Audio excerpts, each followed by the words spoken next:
Headlines प्रायोजक रामबंधू लोणचे आणि पापड, जोडी शानदार।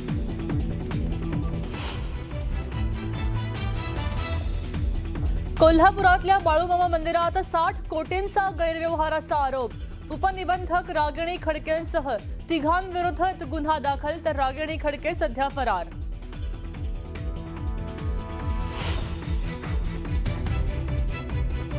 जनतेचा पैसा विकास कामांसाठी खर्च करा, उधळपट्टी थांबवा, जनतेच्या कामावर लक्ष द्या। मुंबई पालिकेतल्या वाहन खरेदीच्या मुद्द्यावरून मुख्यमंत्री फडणवीसांनी फटकारलं।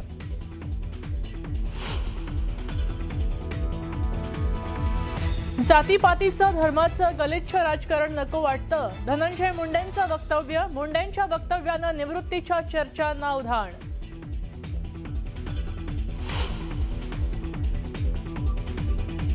नाशिकमधल्या बॅनर्सवरून छगन भुजबळांनी व्यक्त केली नाराजी। संबंधित बॅनर्स काढण्याच्या भुजबळांना सूचना, तर बॅनर्सचा अर्थ मला पालकमंत्री करा असा होत नाही, भुजबळांचं स्पष्टीकरण।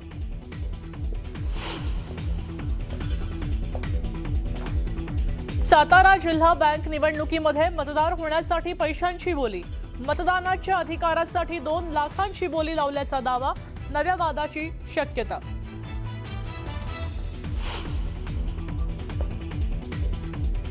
भिवंडीला मुसळधार पावसानं झोडपलं, तीनबत्ती परिसरात साचलं गुडघाभर पाणी।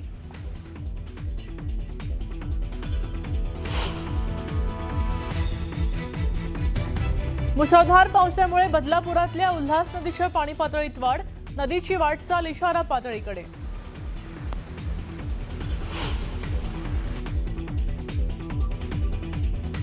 कल्याण डोंबिवलीला पावसानं झोडपलं, कल्याण पूर्वेतल्या पिसवली परिसरात जयमल, अनेक घरात शिरलं पाणी।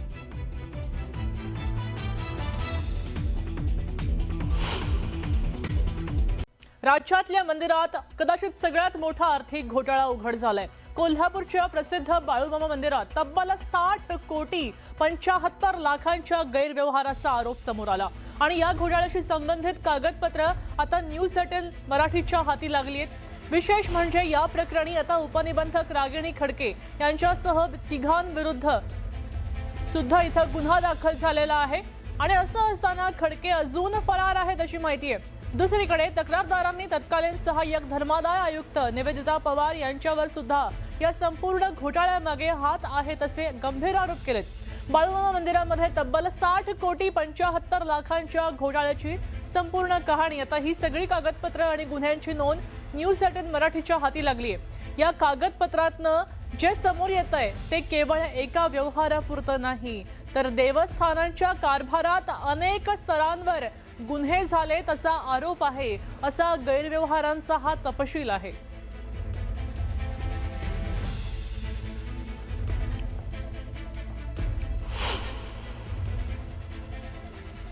नेमकं काय काय पाहूया आपण। 60 कोटी 75 लाखांचा गैरव्यवहार झाला असा आरोप होतोय आणि याच मंदिराच्या पैशातनं बाजारभावापेक्षा जास्त दर देऊन जमीन खरेदी झाली आहे। 20 लाखांच्या जमिनीची किंमत 3 कोटी रुपये दाखवली आहे। 23 जमिनींच्या नोंदी, मालकीबाबत गंभीर प्रश्न उपस्थित केलाय। काही जमिनींच्या नोंदी उपलब्धच नाहीत, काही ठिकाणी मालकी आणि कागदपत्रांमध्ये तफावत आढळतीये। दानपेटी, खरेदीतली देणगी, पशुधन विक्रीतल्या उत्पन्नाचा हिशोबच उपलब्ध नाहीये।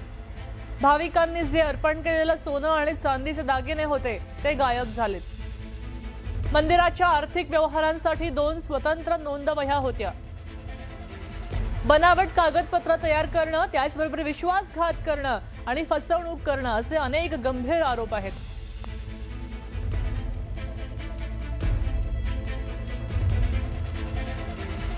दोन 2021 पासून आम्ही हा लढा देत आहे। आजपर्यंत आपल्याला हा लढा देत असताना बराचसा अडथळा आला आणि त्या अडथळ्यातून आम्ही मार्ग काढत, तो पण कायद्याने मार्ग काढत आज इथंपर्यंत आलो आहे। ह्या लढ्याला 100% निश्चितच यश येईल। फक्त एवढंच नाही, पण याच्या पाठीमागचे माइंड मास्टरसुद्धा आहेत, ते या प्रकरणी अटक व्हावेत अशी आमची इच्छा आहे। बाळूमामा ट्रस्टमध्ये अनेक वेळा आम्ही या ह्याच्यात आहे तक्रारीमध्ये. या तक्रारीमध्ये बाळूमामाचा कारभार स्वच्छ चालावा आणि स्वच्छ तिथे ट्रस्टी नसल्यामुळे तिथे कारभार चुकीच्या पद्धतीने चालू आहे, त्याची चौकशी व्हावी आणि ह्यात कोण दोषी आहेत त्यांना कठोर कारवाई व्हावी एवढीच आमची तक्रारदाराकडून इच्छा आहे. गुन्हा दाखल झाला आहे ना, त्यामध्ये तपास होऊ द्या तुम्ही, त्यामध्ये तपास होऊ द्या ना, फक्त ते गुन्हा दाखल मी सांगतो ना, बट चेंबरमध्ये सांगतो, मी सांगतो त्यामध्ये काय झालं आहे, त्यामध्ये काही भाविकातून तीव्र संताप होत आहे. त्यांची चौकशी व्हावी. 100 अपराध या लोकांनी सगळं केलेला आहे, त्यामुळे यांचा पापाचा गडा सगळा भरलेला आहे. मामाने यांना शिक्षा दिलेली आहे, याची निपक्षपात चौकशी होऊन यांना कठोर शिक्षा व्हावी एवढीच आमची भाविकांकडून इच्छा आहे. इथं बाळूमामा मंदिरामध्ये चोरी झाल्याचा आरोप होतोय. 60 कोटींचा जवळपास गैरव्यवहार झाला असा आरोप आहे. त्यामुळे बाळूमामा मंदिरातल्या विश्वस्त राजीनामा द्यायच्या तयारीत आहेत अशी ही माहिती आता आपल्या हाती आलेली आहे. जवळपास 60 कोटींचा सगळ्यात मोठा घोटाळा झालेला आहे. उपनिबंधक खडके आणि त्याचबरोबर आणखीन 3घांवर गुन्हा दाखल केलाय. आता इथं विश्वस्त राजीनामा देतील अशी माहिती आता समोर येते. घोटाळ्याच्या आरोपामुळेच आता विश्वस्त व्यथित झालेले आहेत. आपल्यासोबत ज्ञानेश्वर साळोखे जोडले गेलेत, अधिक माहिती देत आहेत. अमृता, हा घोटाळा उघडकीला आल्यानंतर आहे ते बाळूमामा विश्वस्तांच्यामध्ये चांगलीच अस्वस्थता पसरल्याची पाहायला मिळते. कारण 60 कोटी घोटाळ्या प्रकरणी हा गुन्हा दाखल झालेला आहे आणि त्यामुळे अनेक विश्वस्त सुद्धा या प्रकरणी आता रडारवरती असल्याचं पाहायला मिळते. रागिनी खडके आणि त्यांच्या कार्यालयातल्या अनेकांच्यावरती सुद्धा या प्रकरणी बोट जाताना पाहायला मिळतात. प्रामुख्याने निवेदिता पवार ह्या सगळ्या प्रकरणाला जबाबदार असल्याचा तक्रारदारांच्याकडून आरोप होताना आपल्याला पाहायला मिळते आणि त्यांच्यावरती सुद्धा या संदर्भातले गुन्हे दाखल व्हावे, विश्वस्तांची सुद्धा चौकशी व्हावी अशा पद्धतीची मागणी या घोटाळ्याच्या निमित्ताने जोर धरून लागलेले ते आपल्याला पाहायला मिळते. आणि याच प्रकरणी आता पाहायला गेलं तर या विश्वस्तांनी सुद्धा आता राजीनामा देण्याची तयारी सुद्धा आहे ते दाखवलेले आहे. खरं तर हा घोटाळा झालाच नसल्याचा आरोप आहे तो विश्वस्तांचा आहे.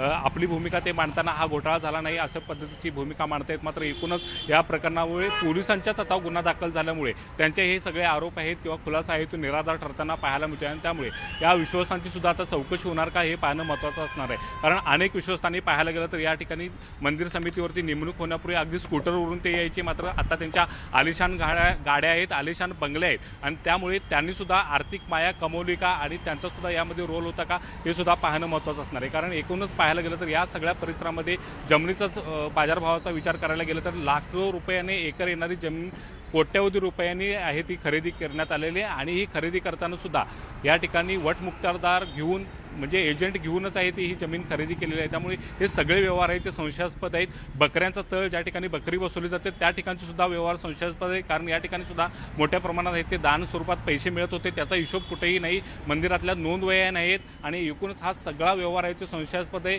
या ठिकाणी येणाऱ्या भाविकांना जो भंडारा म्हणून प्रसाद दिला जातो तो प्रसादामध्ये सुद्धा मोठ्या प्रमाणात गैरव्यवहार आहे ते दिसून येतो. हा गैरव्यवहार एका टप्प्यावरती नाही तर अनेक टप्प्यावरती हे गैरव्यवहार झालेले आहेत आणि संगमताने हे सगळे व्यवहार केलेले आहेत. त्यामुळे या सगळ्या प्रकरणाला हे सगळे अधिकारी ट्रस्टी दोषी आहेत आणि यामुळे या सगळ्या एकूणच प्रकरणाची चौकशी व्हावी. कारण हे अधिकारी आणि ट्रस्टी सुद्धा आहे ते पुरावे नष्ट करण्याची शक्यता आणि भीती आहे ते व्यक्त केली जाते. कारण ज्या पद्धतीने रागिनी खडके अद्याप पोलिसांच्या हाती लागत नाही, गुन्हा दाखल होऊन 7 ते 8 दिवस झाले मात्र त्या अद्याप फरार आहेत. इतका मोठा गुन्हा दाखल झाला असताना सुद्धा त्यांना नेमकं कोणाच्या आशीर्वादाने पोलिसांनी मोकळं सोडले अशा पद्धतीच्या अनेक सवाल या निमित्ताने उपस्थित होताना पाहायला मिळतात. त्यामुळे या एकूणच प्रकरणाची सगळी चौकशी व्हावी अशा पद्धतीच्या अपेक्षा भाविक व्यक्त करताना दिसून येत आहेत. नक्कीच धन्यवाद सविस्तर माहितीसाठी ज्ञानेश्वर.